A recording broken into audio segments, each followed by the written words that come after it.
Hello and welcome to the Eco-Modernist Channel Live. I'm Carl Pauls. I'm joined by Gabriel Ignetti, Chris Bergen, and our special guest. Fox Green is host of the Space Commune podcast. He's a master of theory, energy, industrialization. Honestly, I didn't write an intro. I'm just ad-libbing. I've followed Fox's content for a while now. We're kind of mutuals. We go back and forth on Twitter once in a while. And, I don't think your ideas are terrible, and you don't really think my ideas are terrible, but we don't see eye to eye on everything. So let's have it. What is the Space Commune podcast? Well, we're like you did a good summary. We're pro-industry, pro-growth, pro-humanity, right? We're pro nuclear energy, but we're not anti-fossil fuel. We are opposed to the Great Reset agenda. We're opposed to degrowth. And we want cooperation. We want international cooperation. And I think that's what kind of sets us apart from the eco-modernist movement, which we find ourselves very much aligned with, because the eco-modernist movement is kind of this rational pro-science movement that is countering the irrational environmentalism. But I think that sometimes we don't align on our geopolitics. And our geopolitics, we're very pro-China, pro-Russia, and we're patriotic Americans. We want all the big powers to come together for a pro-humanity future. Great. So right into it. That's wonderful. I've seen the drawings of like a great Belt and Road that spans the globe and goes from the United States and South America across the Bering Strait into Russia, across Europe, and into Africa. And that, from a eco-modernist standpoint, is absolutely amazing. That would be, global high-speed rail is the only solution to replace air travel. And so as eco-modernists, we believe that, we need to encourage people without being authoritarian. And so we want to encourage people to use less energy whenever it's at all possible. It is absolutely, essential to the survival of humanity that we find a technology that can actually defeat fossil fuels in order for this great, prosperous human society to continue through the future terrors of climate change. And so the U.S. Belt and Road is great, but you're saying, we just ignore fossil fuels. We can smoke them up. We can use as much fossil fuels as is necessary, because it really doesn't matter. I think it's great that we can transition to a higher mode of energy and fuel source, which is nuclear is superior to fossil fuels, and that's great. We should do that if we can, when we can. But there's a huge swath of the world's population that needs to develop to the level that we in the Western world are at now. By and large, that is Africa, right? Africa has not even hit our level of development yet, and they're not going to get there with solar panels. And I think this is something you would agree with, is that they're not going to get there with wind turbines and solar panels. They need to be able to develop their economies with fossil fuel and nuclear. I mean, they're not opposed to nuclear, but it's very hard to jump from grass huts burning sticks and stones to nuclear energy. Fossil fuel is a bridge to that, and we shouldn't say, oh no, that they're emitting too much carbon. I get a lot of shit for this, but the climate change narrative is that. See, here's the thing: is that climate is real, sure, it changes. I don't disagree with that. But this idea that it's caused by human beings, I think, is something that is still up for debate. And there's a lot of scientists who don't agree with that there are other forces that affect the climate that are outside of human interaction. And some people say, actually, a warmer climate would create the conditions to grow more food. And that's a good thing, since a lot of the world, especially Africa, is starving. So this idea that we have to totally abandon fossil fuels, I have no problem with that, with us aiming for that in the West, if that's what we want to do, because nuclear is superior, sure. But at the end of the day, demonizing fossil fuels, I think, hurts the developing world that absolutely needs fossil fuels to develop.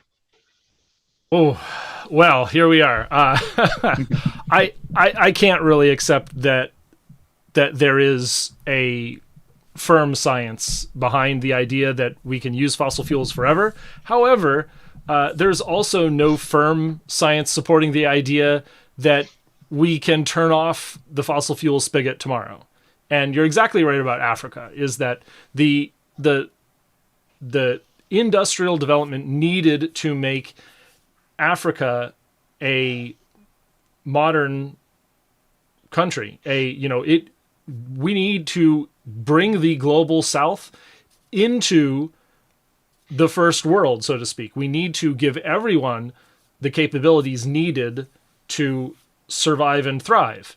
And the difference between, let's say, eco-modernists and degrowthers like Jason Hickel are that Jason Hickel's camp might say Africa doesn't need what the global north has to offer. They do not need industrialization. Right. Our vision of elimination of poverty is a fiction. The $4 a day, $15 a day, that's all, white passe colonizer thinking, and these people don't actually need money to survive. They're doing fine the way they. And this is literally the narrative that you will get from Hickel. Yeah. Is that well, does he live on $4 a day himself? Good question. No. He is a fabulous, as some of our friends on the other side might say, a managerial class academic who doesn't actually produce anything productive. He even he doesn't even influence anyone outside of academia and the people that buy into his mode of thinking. He doesn't debate, and I can't find anyone to debate me on degrowth. Not anyone who takes the Jason Hickel ideas seriously. Yeah, you guys know that Timothy Perique guy, French guy who's really big on degrowth now? He just put out a horrible chart with there was a roller coaster. He's like, this is what degrowth will look like, and it's a roller coaster going down. And like everyone's just sort of, you guys didn't see it. Well, that guy used to interact with me a lot, but he got really big. Now he's an influencer. He doesn't, it's hard once people have like a lot of influence, then they don't really want to engage in the debate anymore unless they think it'll help them and their audience. So it is very hard to get people to debate in good faith. Jason Hickel has me at this point blocked on Twitter.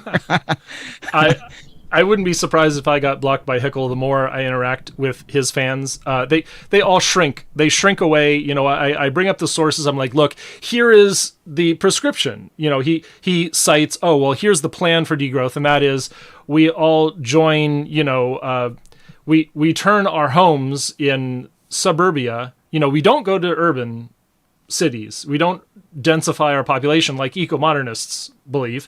We go into suburbs and we repopulate the suburbs with, instead of 4 people living in a 3,000 square foot home, we should have 12 people living in a 3,000 square foot home. Right? I love the suburbs. I love single family zoning. Yeah. I'm all for cars, single family zoning. It is great. And I love it.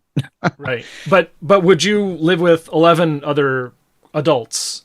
I have lived with 3 other adults is the most I've ever done. And I would not want to go back to that. So 11 is way out of the question. I mean, you pick the right 3 people, I would be fine with it. But yeah, 11, I mean, even people you like can get really annoying after you live with them for a while. Right. Yeah. Sure. even 2. Yeah. Mm-hmm. Yep. Chris, go. Yeah. Just wanted to ask a little bit. I think in the next 40, 50 years, things are not going to be static, obviously. A lot of people are looking at population growth going to like 10.5 or 11 billion people. And we had a recent guest who said, no, it probably won't even hit 9 billion and start to go down in the late 2040s for world population, which is really going to mess with people who are enslaved to the GDP concept if we do have population shrinking worldwide. But curious about your thoughts there on can we build a better society as we move technology and energy into Africa and more in the Philippine Islands and South America. Can we structure a better society? Skipping regular telephones, old telephones for cell phones. Could we have public transportation and maybe less personal transportation, or at least less heavy personal transportation? Are those thoughts that are on what you see in the possible horizon going forward? I think we should have all the above. I think we should have more public transportation and more personal transportation, because for different needs, or different use cases fit different needs. A train is great for getting from one city to another. Your car is great for getting from your house to the grocery store, right? So one can't really replace the other. Maybe eventually we'll have a technology that will replace cars. We must, right? Because 300 years ago, you couldn't imagine what an electric carriage was. I'm sure that eventually our technology will advance for personal transportation. But one thing I know for sure is that bikes and walking can't replace cars. So as much as the activists try now, that it's not going to work, because human beings, we need to increase our ability to get from point A to point B. Not to decrease. We need to increase transportation. So whether that's trains or cars or whatever, we have the capability to do it. I want to, before I give it to Gabe, now here's our first fight. I love bikes. I'm sorry. I don't actually love to propel myself under my own human power. I'm too old to do that. I'm not a spandex clad triathlete, 40-year-old triathlete. I am a old fat programmer, and I actually lose that weight.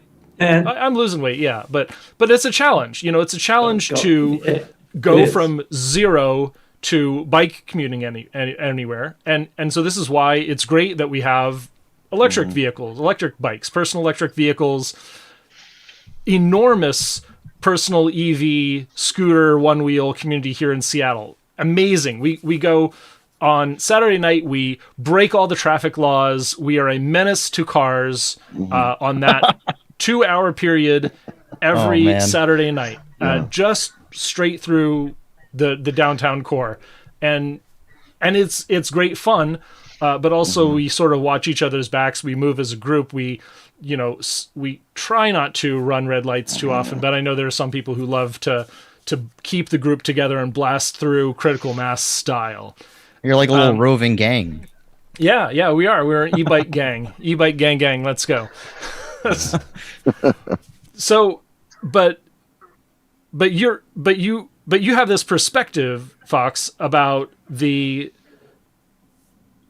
addition of bicycle infrastructure is hostile to personal cars, and personal cars meaning the cars that have 6 sides to them and protect the people inside. This is the standard American sustainable unit, because it helps you build a family, it helps you get groceries. No matter how far capitalism takes that resource from you, you can still achieve your means of production, and it is necessary. But the question is, does that mean bicycles are the enemy? Does it mean that every bike lane I try to get built is really hurting working class people? Yes, all bikes are bad and bike lanes are evil, and that's the end of the story. No, I'm just kidding. Of course. No, I have a bike. I'll admit it. I have a bike, and I have ridden on. We have beautiful rail trails here in Kingston in the Hudson Valley. But what do they get rid of? The trains, right? So would you trade a train for a bike? Of course not, right? Yeah, it sounds like you probably wouldn't, right? That's not bring really... the trains back. Let's go. Let's bring the trains back. Let's upgrade every electric bike to a 30 mile per hour electric bike. I think that get a motorcycle. Then you'll get 70 miles per gallon. Yeah. Motorcycles, and I will say, like, 70 miles a gallon in all conditions. So this is a 2-gallon tank is enormous for a motorcycle, and that will get you anywhere you ever need to go. There's no range anxiety. I put 2 kilowatt hours. That's enormous. That's twice the size of even the best off-road bike, and I can barely get 12 miles at top speed. So there's something about it. But motorcycles are incompatible with mass transit. You don't bring a motorcycle onto a train. And I think that there's maybe a middle ground here where we can promote better personal EV bikes and maybe license people to drive them. I think I'd be fine with that. Yeah, I mean, I'm not opposed to people trying different kinds of ways of getting around, but go for it. What if you want to ride like your Penny Farthington around, like whatever floats your boat? You know, I am an American. I have American values, and I'm like, to each their own, right? To each their own, whatever floats your boat. Where I see the problem with bike lanes is when they start to purposefully cut down on throughput, right? You guys are familiar with the degrowth movement, and degrowthers always talk about reducing throughput of the economy. They want to slow the economy down. They want to make sure things do not move through the economy as quickly as possible, because that is the problem, is that we're using too many resources. And so they want to basically gum up the works. And that's how I see bike lanes, is they're gumming up the works.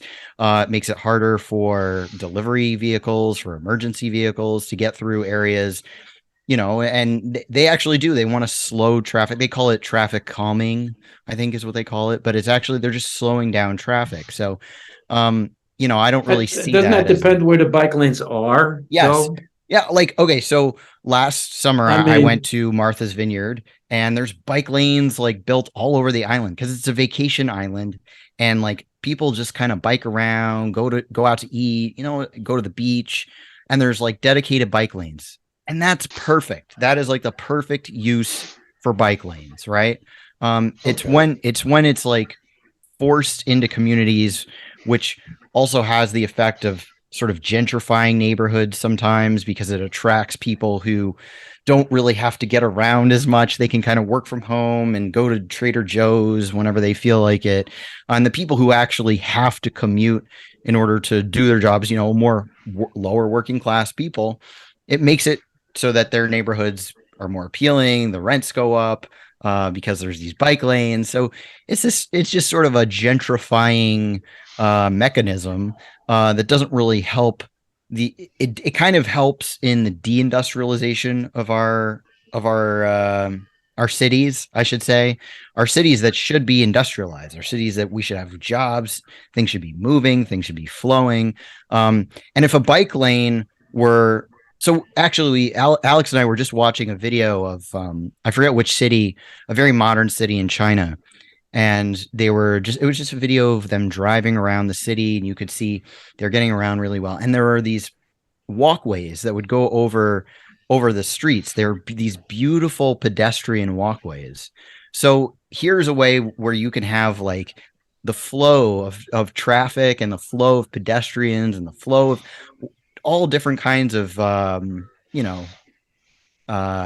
modes of transportation coming together harmoniously, not getting in each other's way. I think the way we do things here in the West is bike lanes are meant to reduce the ability for cars to get around. And I think that it is kind of like a hostile. It's kind of a hostile. Because bike lanes, like as you said, sort of China has this multimodal design to it. Mm-hmm. They design a community with a road and a nice, trail without sacrificing the trains, because they also have trains. And here in America, we have a very strict, anarcho-libertarian idea over land, and we don't allow redevelopment for the general public. We have like we do seize public property sometimes for a freeway or a baseball stadium, but we don't, in general, just go for a perfect multimodal system. And so this is the, I want to wrap this up so we can get to Gabe and Chris. Gabe, do you want to go with your question? Yeah, I want to back up a little bit and give you a little pushback. Concerning global warming, I think there's two. I really disagree with you strongly. One, that it's something that's actually a controversy. They found that the studies, at least the last I've checked, which was a few years ago, there was a meta study that found that every single study that showed that climate change was a hoax was seriously flawed. Everyone, and also even the findings of the IPCC and the scientific community are actually quite conservative. And that over time, aside from the really hyperbolic claims, which they were, a lot of come from non-scientists like Al Gore, but the science is actually quite conservative, because science has to be conservative in order to be right.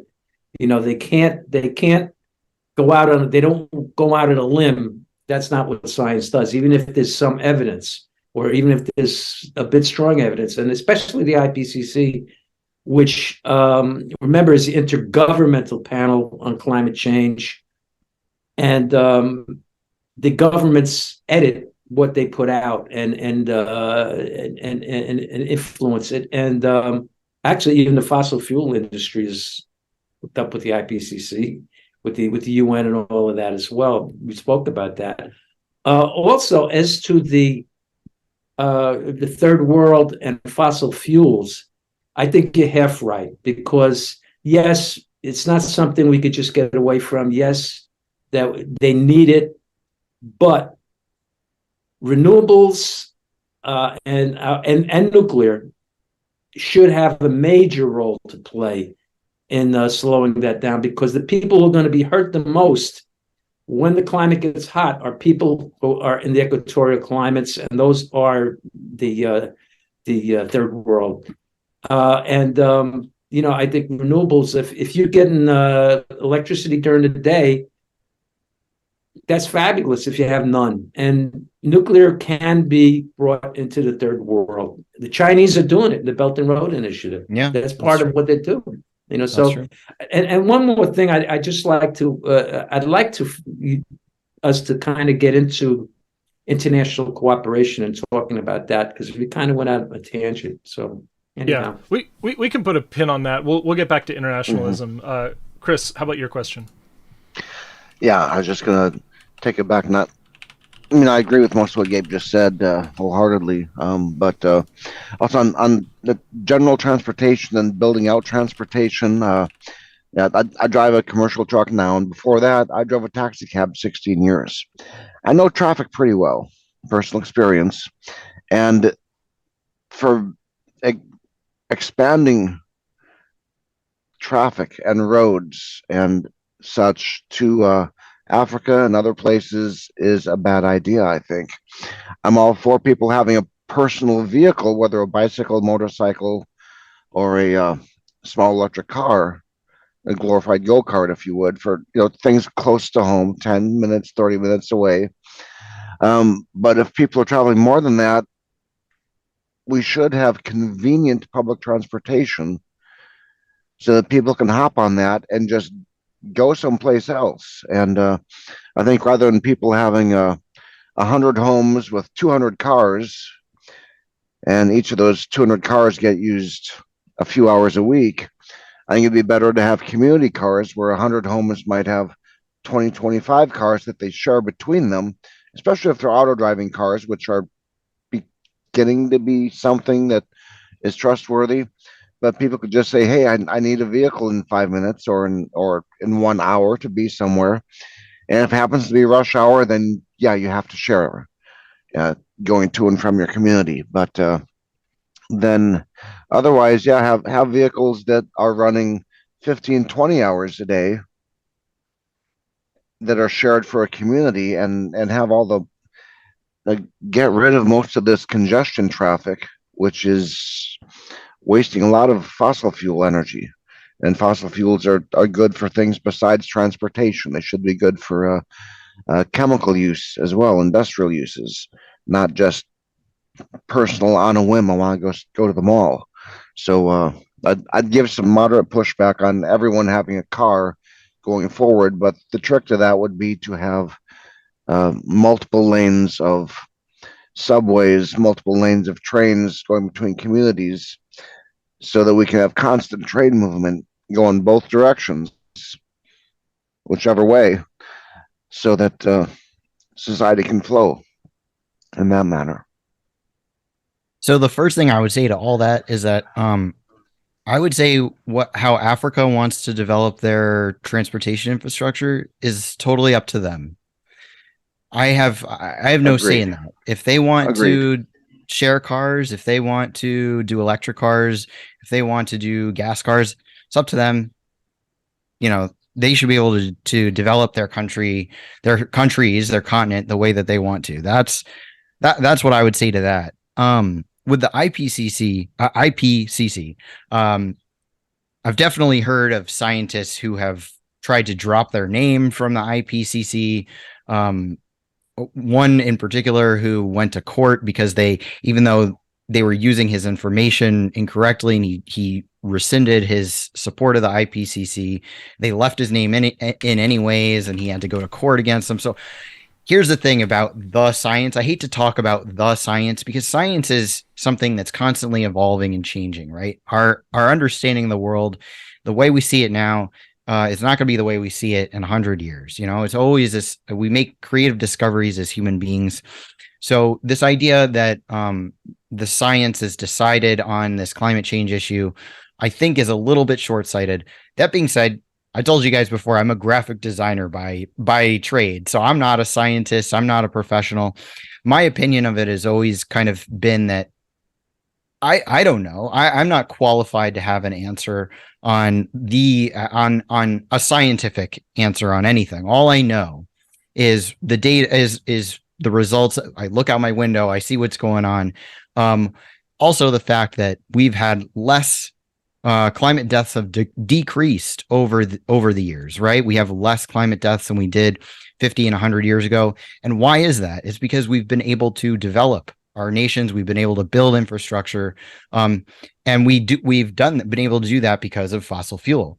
And we should let other countries like Africa, the developing world, build up their infrastructure to protect themselves from however the climate ends up changing. You know, back in the mid-century, mid 20th century, they were afraid there was going to be a little ice age. that was the climate hysteria, that we were about to hit a mini ice age. And thank goodness it didn't go in that direction. It's probably better that it gets warmer, that we can grow more. That was never a scientific consensus, by the way. It's presented that way, but it's just a theory that existed at the time. It was like a pre. Right. It was the media that kind of sensationalized it all, and which they're still doing today. You know, they still do today. It's crazy. And then, sort of a final thing is that even if we electrified everything, right, is that we still need fossil fuels for agriculture, and that we're going to need that for fertilizer. We're going to need that to feed a growing population, which is which is good. I'm very anti-Malthusian. I'm for a bigger human population is a good thing. Well, let's get one thing out of right. So there was a 1977 Time story, How to Survive the Coming Ice Age, and there's also the really fantastic thing about the state of climate science in the late 70s and early 80s is that that's when we sent up the satellites that let us actually study ice coverage. And so while we were, sort of observing local cooling, we're observing like interregional differences in climate in the 70s, we actually got direct evidence of global trends in the 80s. Yeah. And so this is sort of the, science is not whether, you believe in vaccines or not. It is a process of measurement and verifying hypothesis. And this is one case where, we've figured out that yes, an mRNA vaccine does reduce severe symptoms and deaths. It doesn't always prevent transmission. That's the science. That's the not science. That's the evidence. Yeah, that's a good way to put it. Yeah, there's a difference between the evidence and the scientism that people want you to believe. They want to say, take this shot, you'll be protected forever.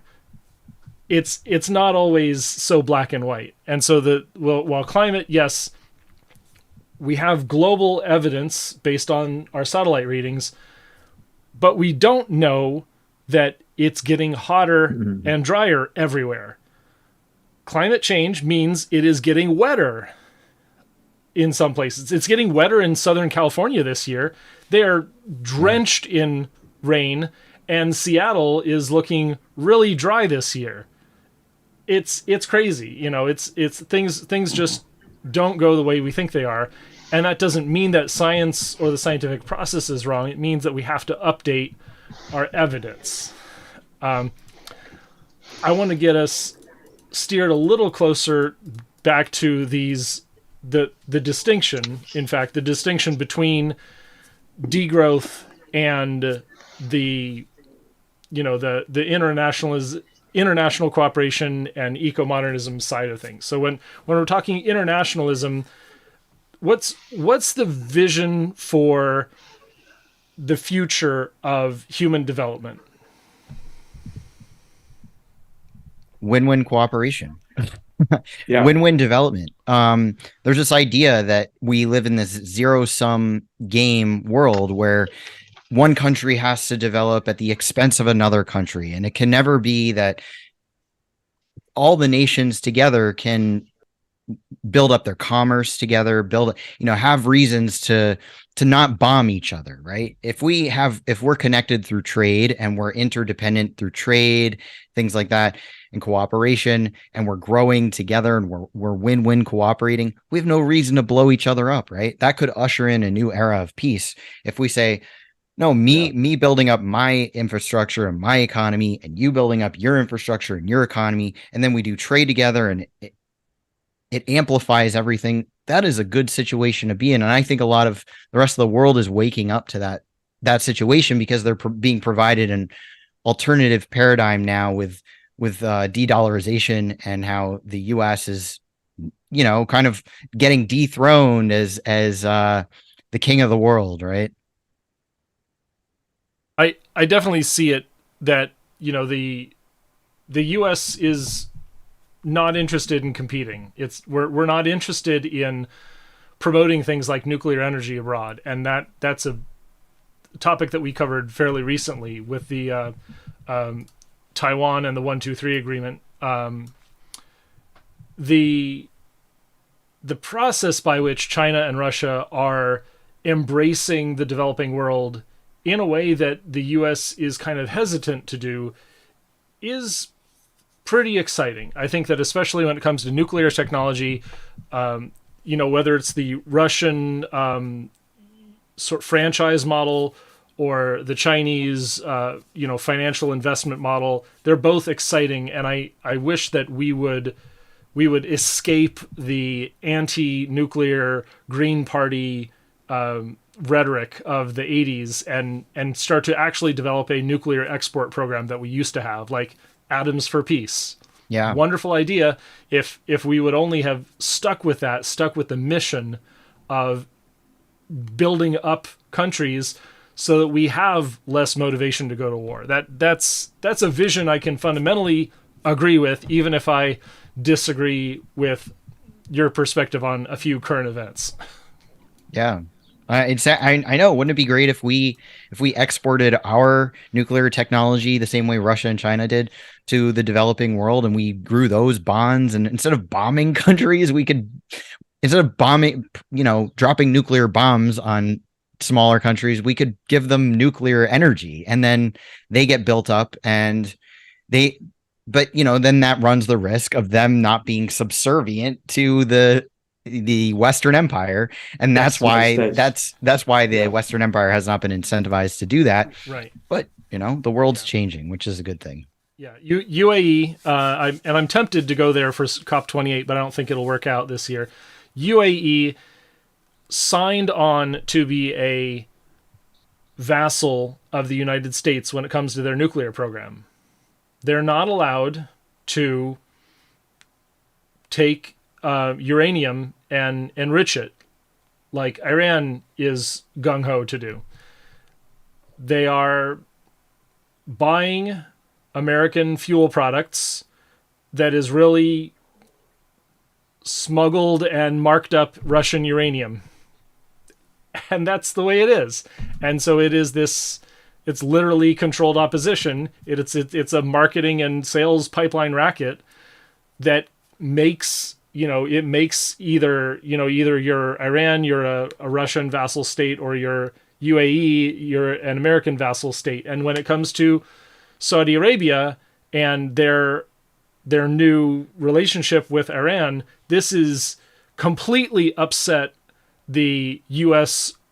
global politics calculus. Is that if we can't invent some conflict between these nations, they're going to have Chinese and Russian nuclear reactors in Saudi Arabia, and we won't have anything to say about it. We are already dependent on them for a lot of fossil fuel technology. So what's the future? It's not looking good. Depends on what part of the world you're in.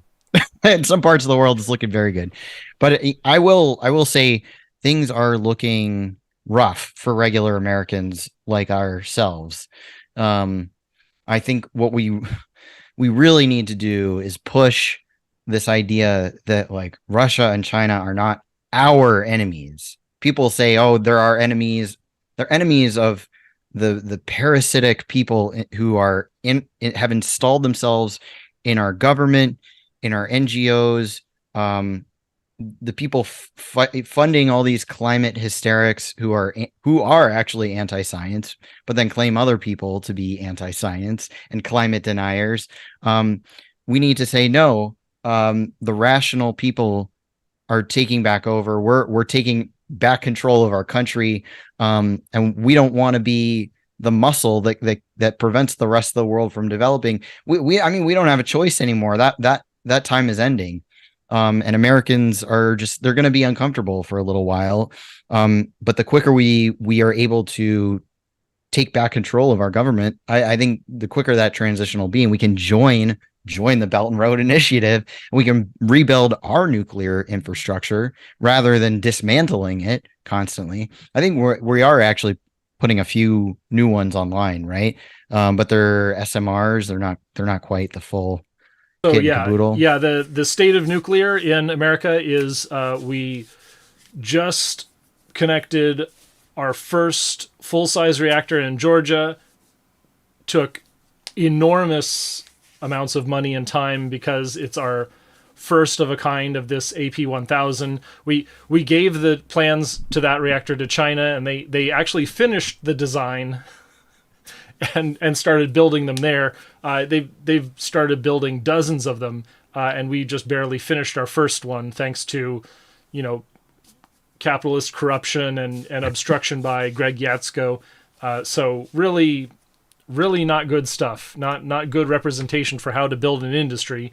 And that's what we need to do. We need to build up the nuclear industry so that we can move forward. We can have our sodium cooled fast reactor in Wyoming. We can have our light water micro mini reactors in Idaho. And those are the two, the Natrium project and the NuScale project are the two, I believe, licensed and ready to begin construction. In fact, I think NuScale in Idaho Falls has begun construction and should be coming online hopefully this decade, but we'll see. There's a lot going on that I really want to get into, but unfortunately we're running down to our last 10 minutes. So I've only got a few needles to pick with you. Was anarchism? I'm happy to stay longer. I don't know how if you guys do the show long. Yeah, we can do that. Sure. It's really tempting. It's really tempting. I want to share with everyone the documentary on Marxism and Energy. I think it's really great. It really there's a lot to be said about being a pro-nuclear leftist. That's something that I've worked. I came to progressive politics very early in life, and I've sort of stuck with it. And then I just got beat up all along the way. So I've seen like the failings of leftism and progressivism and Democrats and DSA all at the same time. And I decided, well, I'm going to find whatever party I can work with and I can get results in. I'm going to work with them. And so, unfortunately, Smart. next Saturday, Earth Day, I will be there on the other side of the fence facing DSA with a sign that says, please support nuclear energy. Good. Because good. DSA opposes it, huh? Yeah. Because DSA in Seattle is going to have a very large presence on Earth Day. And last year, the presence of 350 Seattle was entirely based on delivering the message of anti-nuclearism. It was Fukushima is going to kill us all horror story, and they actually tried to get me kicked out. I was there, before I knew they were being anti-nuclear. I was there ready to be on the sidelines beside the stage, and I should have stuck to my guns. If I had known what the content was, I would have absolutely spoiled all of the shots. Should have. But I know better, and this time I'm not going to be so nice. Every time the green left tries to destroy humanity by taking away our best chance at averting climate change, I've got to be there. And that's where I find myself. So yeah, I'm a socialist myself, but I don't know. In general, I found DSA to be a running joke. Oh, they're horrible. They're horrible. Yeah. I think there's an idealism there that has potential, but it's constantly co-opted by academics and like the people who have time. Frankly, it's people a little closer to Gabe and Chris who have time to represent the older views, the views of the duck and cover generation, and they are extremely anti-nuclear just as a function of anti-communist propaganda combined with fear of global annihilation, and it's not a pretty thing. And so just that segue is to ask you the question: was anarchism always anti-communism? Yeah. Yes. Yeah. I mean, from the get-go. Yeah. Well, these words have so many different meanings, right? Like communism means something completely different in the Western world than it does in the rest of the world, right?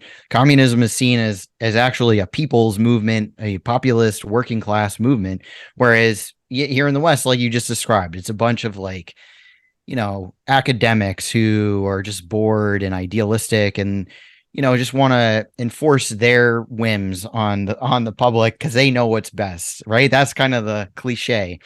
But I think the traditional view of communism was that, I mean, if you look at like Stalin built up built up Russia into an industrial powerhouse, right? It used to be just like an agrarian, very poor country.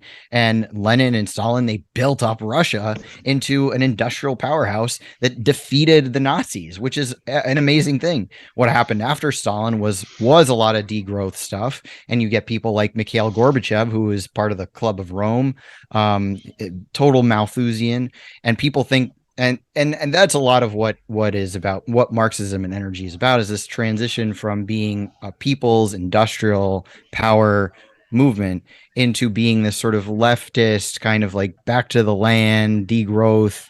I have these books right next to me: The Population Bomb, Small is Beautiful, and I'm sure you guys will love this one, Amory Lovin's Soft Energy Paths, right? So this is the stuff that was considered leftist, right? Back in the 1950s, 60s, 70s, was to be more ecological, but it really is more of a back to the land. It goes hand in hand. Yeah. Open Soft Energy Paths.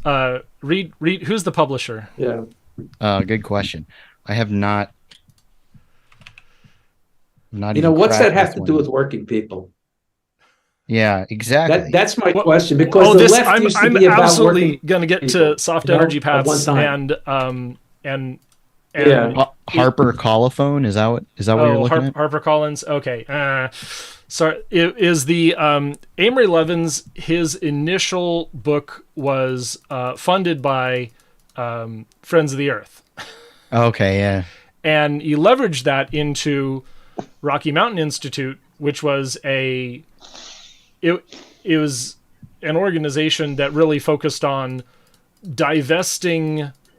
It was sort of divesting the American East Coast of its industrial coal development and like trying to distribute energy generation instead of leaving it concentrated. And really the biggest problem that we had was we didn't work with labor when it comes to coal development in the American East, and we really allowed capital to sort of fleece the working people of those resources. And then we tried to regulate. We regulate away sulfur coal, and so did the capitalists cry and go home? No, they moved to Wyoming and Montana, where the cleaner coal, the lower sulfur coal was, and that's where they've set up shop for the last 50, 60 years. And now that we decide we hate coal, we've got people like Bill Gates and PacifiCorp welcoming nuclear energy into their arms and saying, "Hey, we've got these coal plants closing in Wyoming. Why don't you come here and work with us?" And the number one question I think for progressives is labor going to be left out in the cold? Is labor going to have a say in these new developments, or are we going to be cut off again thanks to anti-nuclear people like Levin's and the Rocky Mountain Institute? Yeah, I mean, the biggest funder of the environmental movement is by far the Rockefeller brothers, right? Rockefeller Foundation. Yes. And how did Rockefeller make his money? Being the biggest oil monopolist in the world and in our country's history. So I mean, where does this environmentalism come from? It comes from, now that we've made all our money, now we've monopolized, now we have all this power. Actually, we think you don't need this commodity. This commodity that gives you electricity, that gives you comfort in your life. Now that we've gotten on top, we're the monopolists. We control government. We control this, that, and the other. We control every part of your life.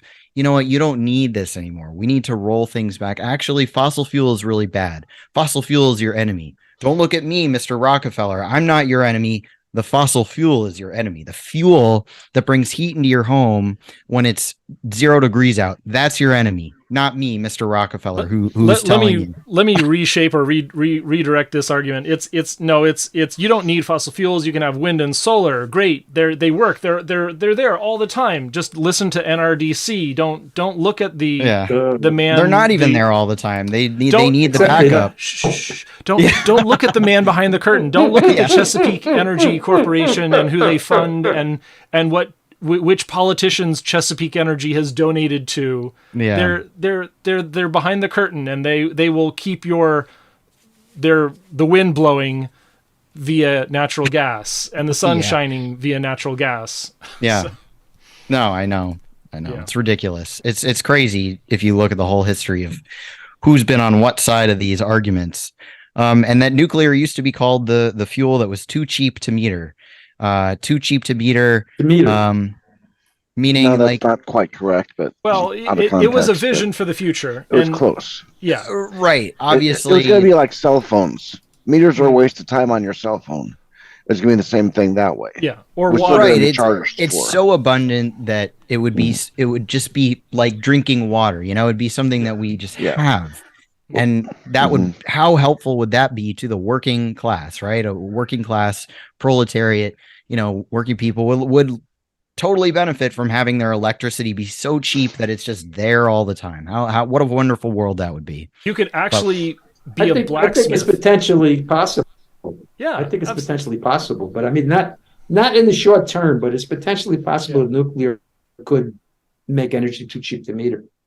It would be amazing, and it's where we need to go if we're going to solve climate change. But yes, again, energy abundance in the global north would result in enormous competition pressure from independent workers. If I could build a car because I have enough energy that I can have the industrial shop to build things that I want, to fabricate things that I want without paying enormous energy fees, and that would be amazing. And we do see people who are able to develop competition in the market, but it's metered out just a few people at a time, and we don't really have an abundance mindset that allows us to explore enough competition to really matter. And this is another way that those who have power tend to concentrate power. And abundance is a threat. I think so too. And I'm pro-nuclear energy because I'm against poverty. I don't like to build the climate change argument into my pro-nuclear advocacy. I'm pro-nuclear because I'm anti-poverty. I think we should get rid of poverty before we even worry about climate, this, that, or the other. Poverty is the number one killer of humanity, always has been. And yeah. You almost sound like Sean Lundberg. Who's Sean? Sean who? Bjorn Lomborg? John Lundberg. I'm saying it right. Bjorn Lundberg. Yeah. Bjorn Swedish, Lomborg. I think he's Swedish, I believe. Something like that. He's said some interesting things. I think Bjorn said that bicycles were bad for the environment because bicycle riders live longer. No, that guy's a joke. A joke. He makes some good points, and I know that Bjorn and Fox and Alex Epstein are sort of in the same vein. Is abundance is great. Degrowth is, I'm still uncertain about this. Is whether overuse of fossil fuels or degrowth is a bigger threat. I'm still leaning towards fossil fuels as a really catastrophic threat, and degrowth is also equally, if we take it to the Hickel solution, which was and it's a mass killer, of human beings. Yeah. So, and so before we let any of this go, let's get down to exactly the synthesis of the idea. What is the Great Reset, and how do we stop it? I think that the multipolar world is stopping it in its tracks, which is great. We build the world land bridge, join the Belt and Road Initiative. We don't eat the bugs. It's globalism, right? I know that's a left wing sort of or right wing dog whistle, some people think, but this idea that they're going to have this one global government that no one consents to, that they're going to make sure that everyone abides by their rules. No, we're going to grow past that. Growth, right? Growth, patriotism, love of one's nation and one's people, to push past these artificial restrictions that they put on humanity. That's how we get past the World Economic Forum ghouls who are trying to hold us back. So to redefine it, It's the artificial restriction. what I heard between the lines is the Great Reset is a plan to carefully manage human productivity so that we continue serving the same interests that rule us today. So that we stop, or so they can continue to rule over us. Yeah. Right. Yeah. Like Right. hitting the reset button on our economy because it's going haywire. So we got to reset it so that now we can adjust it for the 21st century and they can, like you said, yes, remain in control. So the World Economic Forum basically opened based off of, I'm sure you guys have all heard of the limits to growth, right? Mm-hmm. The study from 1972 by Danella Meadows and her husband and Jorgen Randers. I can't think of the other guy's name. Wasn't that Club of Rome? Yeah. Yes, Club of Rome, and that's where the World Economic Forum came from. Anyone who's been watching, we had two episodes with Mike Stassi talking about this very idea. I'll have to check that out. Yeah, he's actually Simon Michaud as well. Was talking a lot about. But Mike is a degrowther. That was an even better show. Not in the terms of planned degrowth, but unavoidable degrowth, and he's going to survive. He's an eco prepper. He's going to survive because he's independent from society. He's not, he's not drawing a salary. He's, raising his own cattle. I love people like that. Yeah, it's such a delusion. Can you divorce yourself from, like, if you want to see the revolution happen, then you just quit your job and walk away from society, and that this was a guy that you had. This was a guy you had on your show. You don't want to. Yep. Yeah, he's Australian. So did he build his own microphones and No. harvest his own raw materials to make microphones to connect with you? He's not that bad. He's not that bad. And he's very thankful for modern medicine, as I would. Okay. All right. So he's not that bad. No, he's not. He's not like what do you call it? Who's that guy? Ted Kaczynski. Deep Green Resistance and all of that. Yeah. No, he's not. In fact, the guy was not that really. He actually made a good case, except that he didn't provide, like Carl said before the show, he didn't provide any solutions, which is really what the problem is with degrowth. We had Simon Michaud, who's excellent. And by the way, he's not a degrowther. He was a couple of weeks ago, and it just came out. And he was saying even nuclear power has limitations. And his case is really excellent, by the way. Which is why that I very much support nuclear power in our space program, which will require an international effort to overcome these resource limits. They're real.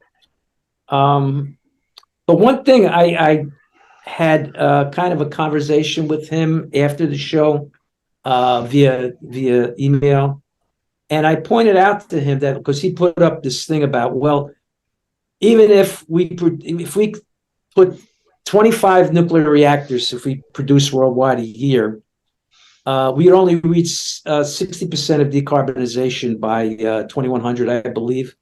And I pointed out to him that, well, that's pretty arbitrary, 25. Why couldn't it be 50 or 75 reactors a year? And he pointed out two things. He said that the only barriers are the public opposition, one, and the lack of expertise, two. And I pointed out to him that those barriers are easily passed, and that necessity becomes the mother of invention. So, I mean, over time, that I think it's wrong. I mean, we could head towards unlimited energy, and actually, if we go into space, unlimited resources as well. Yeah. Yeah, definitely. Yeah, I mean, think about a couple hundred years ago, we saw this black gobbledygook in the ground. We had no idea what to do with it. We thought there was a certain limit to how much, trees we could burn. But then we learned about fossil fuels and we're like, oh, this actually explodes what we can do. Some people refer to this as the energy flux density, right? We reach a point where the energy that we can harness from the Earth's resources, we make creative discoveries of the Earth's resource potential, and then that catalyzes us into a higher mode where we can have more human beings, we can have more consumption of energy, and nuclear is like a massive step above fossil fuel. Someday we'll discover something, potentially with space exploration, and that's the beauty of nuclear, is that it allows for space exploration. A lot of these doomers that you guys are talking about, they say space exploration, that's pie in the sky nonsense. We're gonna actually just manage our pie, our dwindling resources until we all die of a heat death, right? Heat death of the universe. They think we live in this entropic universe where someday we're all just going to die out. I mean, human potential is ridiculous claim. It's potentially unlimited. Yeah, if you look at our trajectory, it's. I mean, we're talking. Like anyone on YouTube, just take a look at Isaac Arthur and humankind has been around for 50,000 years, and we're looking at, even theoretically, we could survive for an enormous period, trillions, quadrillions of years on the energy that's available. It is not technically unlimited, but it is so close to unlimited. It is infinite. It is. It might as well be infinite. And this is like the ridiculous assertion that we're going to run out of uranium. Like we have 4 billion years of fissionable material on the planet. You look it up. What is nuclear.com? 4 billion years of fission. Guess what else happens in about 4.5 billion years? The sun is burning out. So yes, we might as well say that nuclear is renewable because it is functionally just as capable as the sun. It's the only thing that is renewable. Yeah. All the other renewables are just propaganda. And we need breeder reactors in order to get to 4 billion years of fission material. And we need to do that as soon as possible, honestly, because it's so difficult to mollify the public who believes that we're killing ourselves with radiation poisoning anytime we fire up a reactor. Even if it's not true, we need to have this future planned capability just to make it viable. Well, even if it was just 1,000 years of uranium and that we had, in 1,000 years, I'd lay you a bet we'd have cities on Mars. Hell yeah. That'd be great. It'd be like the Star Trek future, right? Yeah, it would be. That's what we all want. Yeah. That's awesome. As far as breeder reactors, Russia's already commercialized a breeder reactor, the BN-800, and there you go. And they recently signed a memorandum of understanding with Nicaragua. So I don't know if Nicaragua's looking at what type of reactor, because Russia has more than one, but they signed up with Rosatom to share agricultural and medical technologies which are nuclear, as well as nuclear energy uses. So that's fantastic. Yeah. I was going to jump back to this multipolarity. I was even in the room. I was going there too. With the nuclear industry talking about Russia is like, oh yeah, Russia is here. They're going to be nice and quiet. We can't, we can't kick them out. We depend on their fuel. And so even in the middle of the Ukraine war, we're still a multipolar world. And it's unfortunate, and I'll say that I have many direct acquaintances that went through the Euromaidan protest. Like literally, they were in the square at Euromaidan, Wow. And so it's really a perspective that's hard to ignore. Like just like if you know me, I was in the middle of the Capitol Hill protest. I was in the middle of Chaz, whatever you want to call it. And wow. And there's a reality. There's a ground reality when it comes to these historic events that is is always going to be distorted by the media, and it's you're almost never getting the full truth. So let's keep reaching out to people that we can learn to know and trust, and learn as much as we can about these events, because you never know. You really don't know which perspective is going to win out in the future, and learning of yourself is itself an act of historical preservation. So that's me getting really squishy on on the topic. The one thing that I would say is, like, people in your sphere of influence here, right? The eco-modernists, the people who are rational and realistic about energy and nuclear. You guys, when I talk to you, you immediately know how the environmental movement just skews the truth completely, right?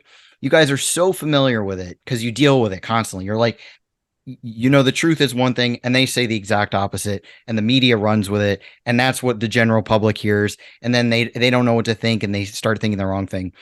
Apply that to other spheres, right? Apply that to geopolitics. Apply that to the war conflicts and uprisings. It's like they do the same thing with environmentalism that they do with every other sphere, where you see sometimes these people who are protesting X, Y, or Z, maybe they've been sold some lies, and they're well-meaning. They want to do the right thing, but the whole foundation of what they're protesting is built on some lies that they've been told by some people in power with a lot of money who act like they're grassroots. And then it distorts everything. And it's harder to get to the truth because people say, oh no, but the people are protesting. This must be what they want.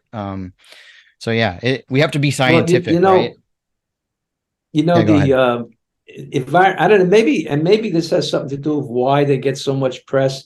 I mean, the environmental movement is like drags, how do you say, the left supports the environmental movement.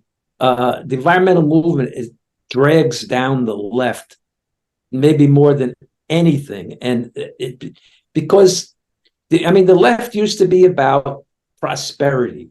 That was their thing, prosperity for the common man.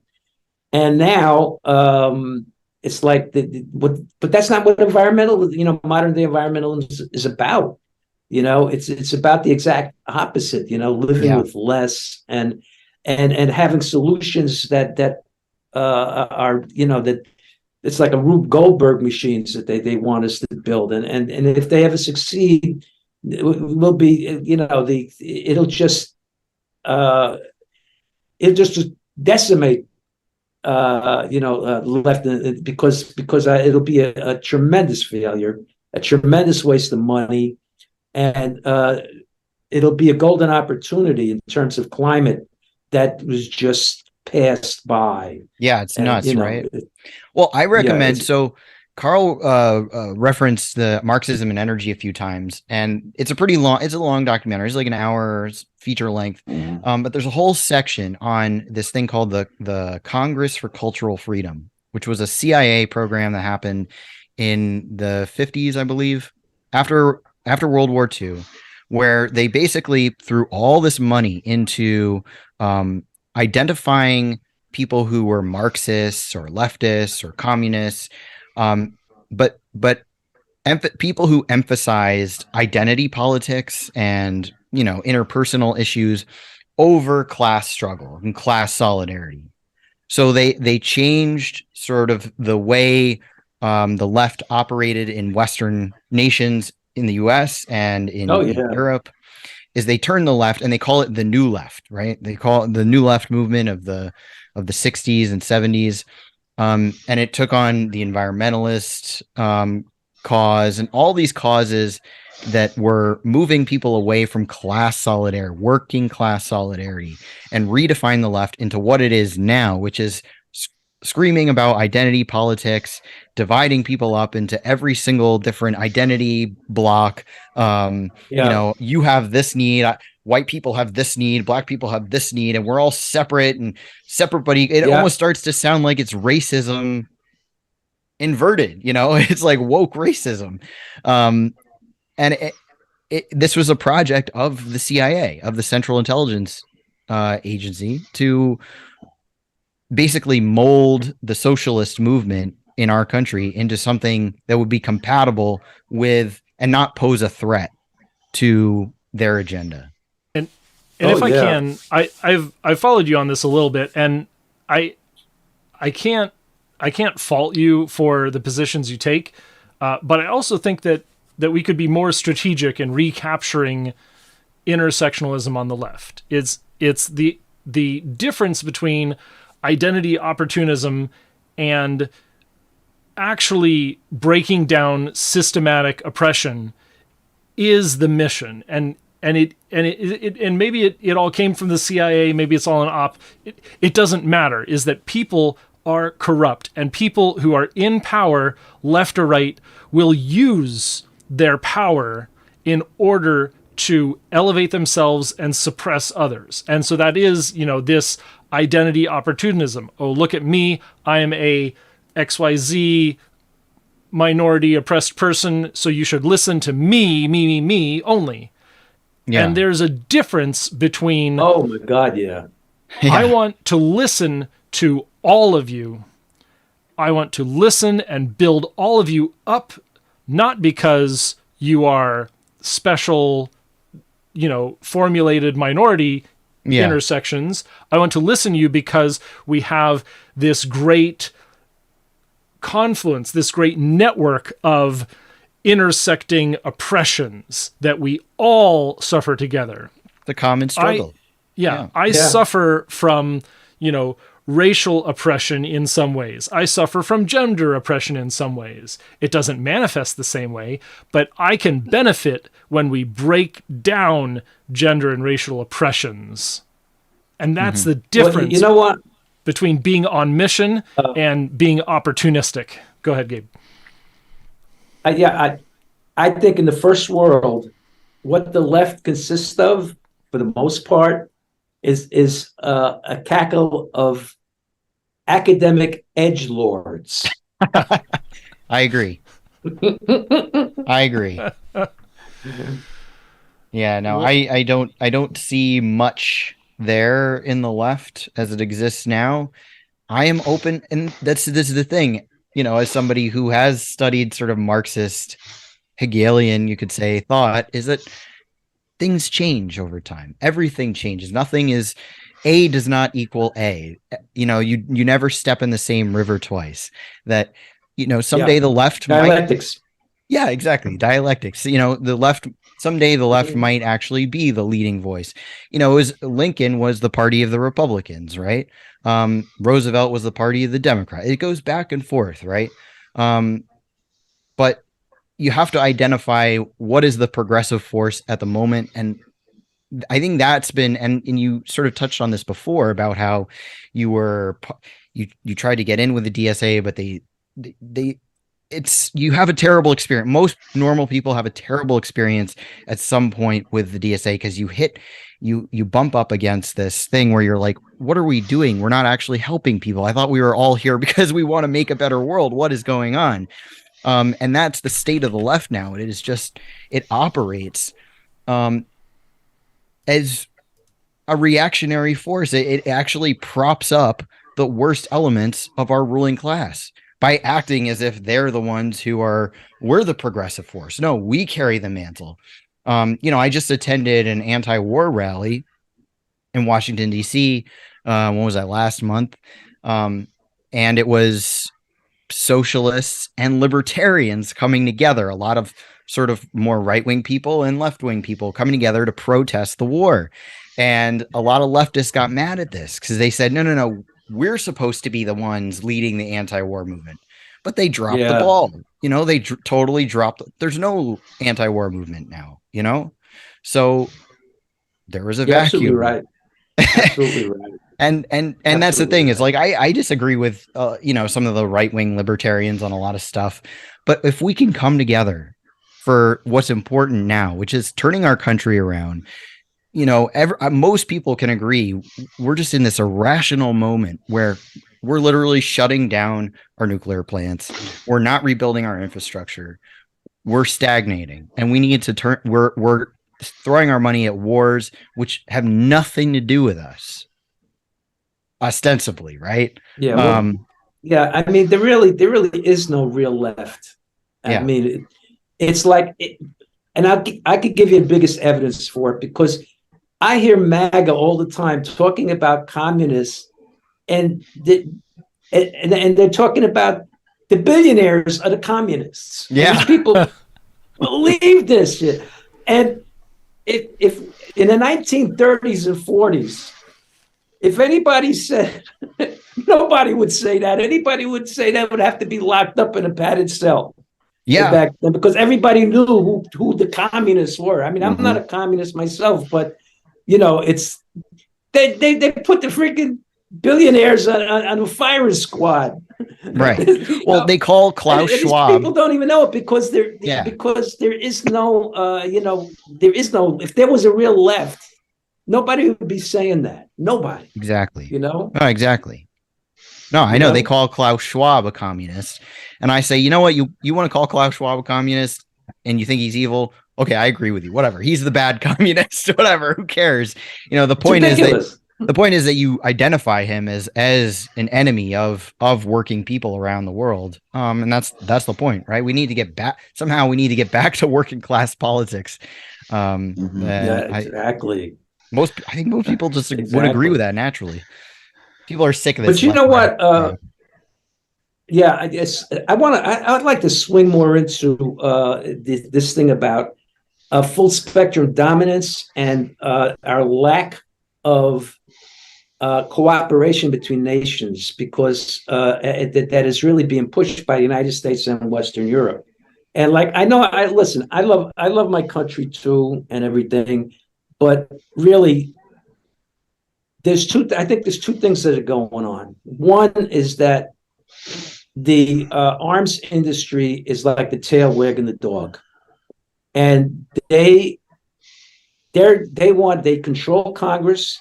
They want, and no matter which party is in power, and they want enemies, because without enemies, they can't make arms, and arms is the biggest business. And there's another factor in this too, is that the dominance of the U.S. dollar.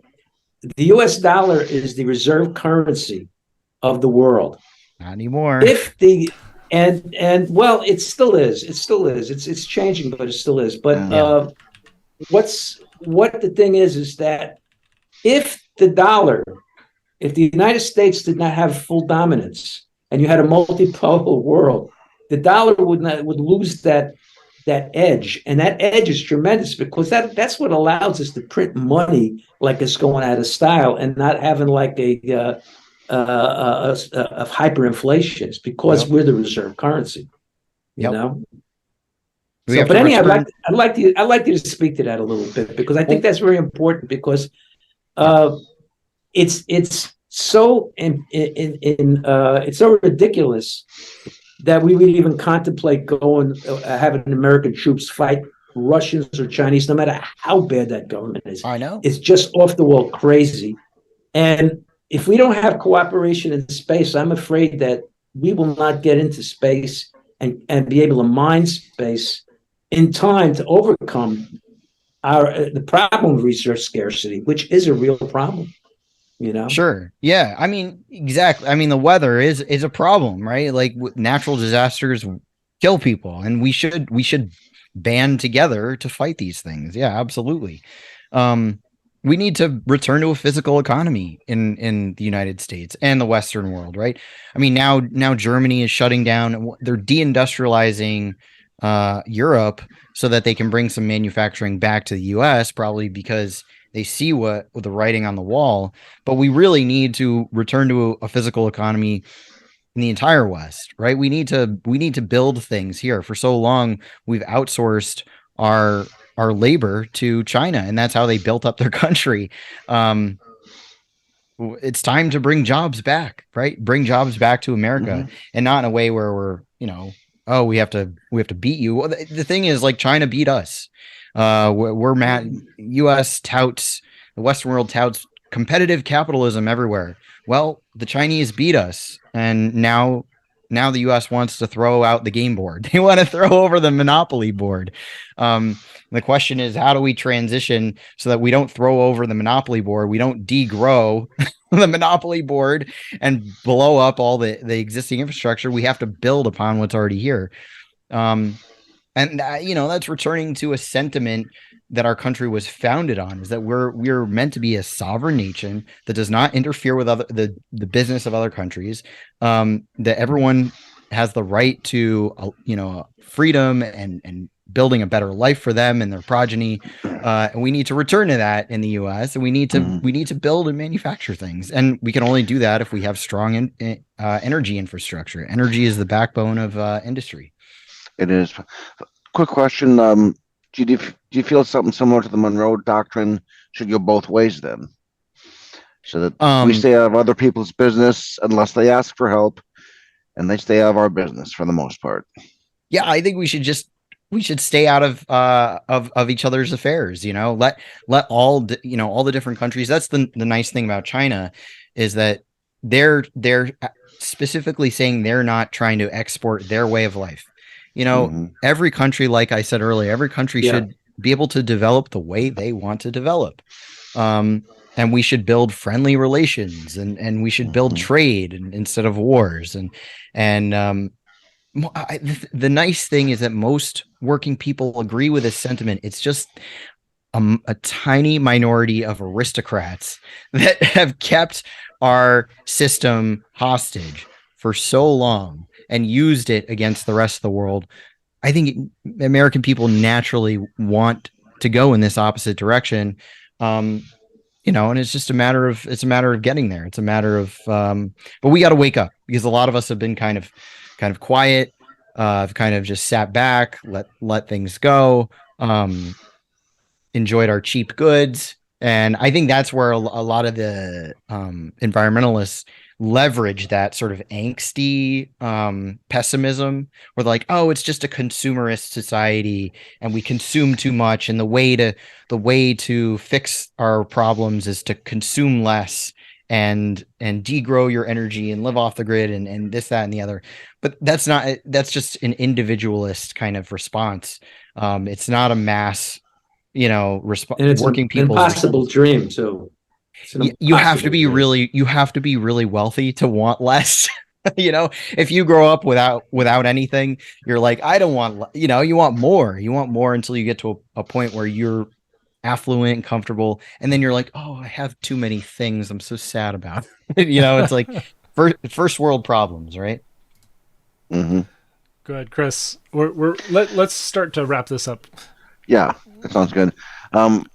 Well, two things quick. One, I just agree with everything that Fox just said over the past 2-3 minutes. He's kind of wise for a guy that's not so old.